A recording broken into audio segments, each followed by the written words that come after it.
Bonjour à tous, ouf, mon coup de cœur a sauvé mon honneur en gagnant le quintet de dimanche. Bon, les Rolls, je ne pouvais pas le mettre parce qu'il m'avait déçu à Cannes et puis j'avais entendu les propos de son entraîneur qui disait qu'il était descendu à Cannes parce qu'il s'était aperçu que le cheval avait du mal dans la descente et dans la montée de Vincennes. Donc deux éléments qui m'avaient refroidi. Bon, c'est comme ça, je ne peux pas donner tous les jours. Et puis ce que je regrette quand je vois le quintet de ce lundi avec 13 partants, que les dirigeants à Paris, au moment de faire le choix, ils ont fait une croix sur le critérium des jeunes avec 14 partants déclarés vendredi. Ils nous ont donné un quintet très moyen et on a vu un critérium des jeunes qui aurait pu faire un magnifique quintet parce que les trois premiers font partie des trois meilleurs de la génération. On aurait touché un tiercé cacahuète, mais le quatrième est à 116 contre 1, le cinquième est à 22 contre 1. Ça veut dire que ça aurait pu être un quintet rémunérateur. Tout le monde aurait été content parce que on aurait tous touché le tiercé et certains plus vénards auraient touché le gros quintet avec du 116 contre 1. Et voilà, on est passé à côté d'une grande course et on nous livre ce lundi une course avec 13 partants. Alors là, non, je ne comprends plus comment on fait le programme des courses et pourquoi on nous jette en pâture certains quintets. Bon, je reviens au petit trot avec Victoire Hugo. C'est comme ça que je nomme mon chouchou. Et oui, j'en ai déjà un. C'est Hugo Speed, le 6, que j'avais conseillé récemment aux abonnés des Pronos du Cœur qui me suivent fidèlement. Eh bien, je savais qu'il est estimé. Le cheval est un futur bon.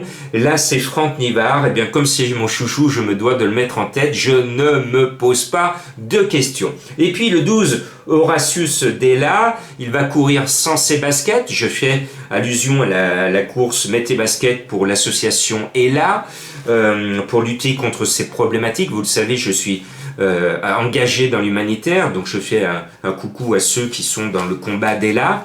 Eh bien, ce 12 Horatius, l'entourage est confiant, il est bon, tous les feux sont au vert. Et puis, plus j'ai fait mon prono, plus il était bas, mais plus j'ai écrit mon prono, plus je l'ai remonté de case en case, et finalement, je se retrouve à la troisième case, et finalement, j'en fais mon coup de cœur, en espérant qu'il fasse aussi bien que mon bon tuyau de ce dimanche. C'est le 3 Hello de Ligny. Il vient de s'ouvrir les poumons au trot monté. C'est un cheval qui est estimé, il a un record d'escargot à l'attelage, mais je pense qu'il va être obligé de pulvériser son record pour figurer à l'arrivée avec Mathieu Abrivard. Je pense qu'il va faire quelque chose de bien, c'est pour ça que c'est mon coup de cœur. Le numéro 3, et je vous ai appris le jeu de la finale, le 3 appelle, oui, le 13, Eti Dugoutier, qui est lui le plus riche, donc cette course est son objectif. Le cheval est estimé, tous les feux sont au vert. Et attention, comme à la SNCF, un Hugo peut cacher un autre Hugo. Et oui, ils se croisent. Attention au passage à niveau. Hugo Dubourg, le 11, eh bien, il a pratiquement autant de talent que Hugo Speed. Au moment de faire vos tickets, ne vous trompez pas d'Hugo. Comme là, ce dimanche, je me suis trompé de Diablo. Diablo d'Air Frais est quatrième. Il a super bien couru. Et puis l'autre, Diablo de Caponnet, ben, il m'a beaucoup déçu. Donc, ne vous trompez pas d'Hugo. Le 11 Hugo, donc le Dubourg, a une chance tout à fait régulière. Et puis, le meilleur du lot, et de très loin, celui qui a une carrière classique qui se profile à l'horizon, c'est le 10 Horace Dugoutier. Mais bon, il fait une grosse rentrée. Il va courir sagement, il va prendre ce qu'il peut prendre, mais son driver ne va pas le mettre dans le rouge, c'est pour ça que je le mets bas, mais en temps normal, il aurait eu déjà une rentrée dans les jambes, il aurait été sans photo en tête de ma sélection. Je pense qu'il aurait eu aussi un autre driver sur le sulky s'il courait pour la gagne. Et puis le 9 Historien de l'arrêt, ben, il va nous permettre de nous rembourser, parce qu'on a joué le Bourgeois ce dimanche. Le Bourgeois a tout donné à fond, et à chaque fois je le dis, ses drivers, il l'a fait le Bourgeois à fond. Il l'avait fait avec Freedom, vous vous souvenez, dans le Cornulier, à fond.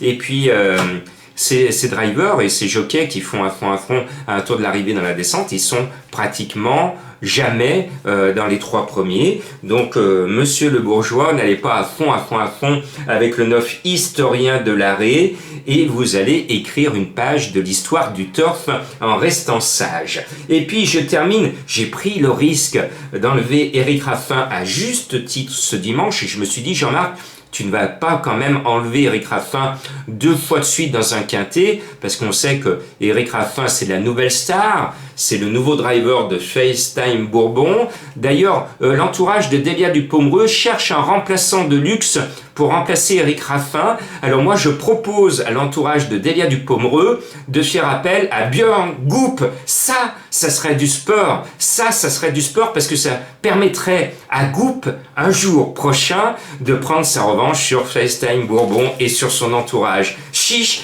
donnez l'information à l'entourage de Delia Dupomereux. Je sais que parmi vous, il y a des fans qui sont autour de la cour de Delia Dupomereux, qui me parlent de Delia depuis 2 ans. Et je sais qu'ils se sont démordus. Eh bien, dites à l'entourage, et je verrai comme ça si je suis entendu, il faut mettre Goop sur Delia Dupomereux maintenant quand Raffin ne sera pas disponible. Et là, on va bien s'amuser, Bon, il est sur le 8 Hic du Mouchel. Alors là, j'ai même pas fait le papier avec lui, je vous l'avoue. Pardon, j'ai pas fait le papier. J'ai fait juste une équation extraordinaire. Le propriétaire, c'est Brillant, c'est le roi du Midi. L'entraîneur, c'est Leblanc, c'est un excellent entraîneur. Et le driver, c'est Éric Raffin. Alors, quand on additionne ces 3 professionnels et qu'on met égal, normalement, on n'est pas loin de la victoire. Donc les fans d'Éric Raffin peuvent le jouer à cheval, sait-on jamais, parce que tous les grands professionnels sont réunis autour d'un seul et même cheval. Et je terminerai pour remettre une couche sur Hugo Speed. Il me permet de rendre hommage à Bold Eagle, puisqu'il porte les mêmes couleurs que la star légendaire Bold Eagle. Voilà, bonne chance, bonne semaine à tous, et j'espère qu'on va revoir la tête du caissier. Bon, j'avais passé quand même un coup de 7 tiercés consécutifs avec des quintés au passage en une semaine, donc il m'est permis quand même de me planter de temps en temps.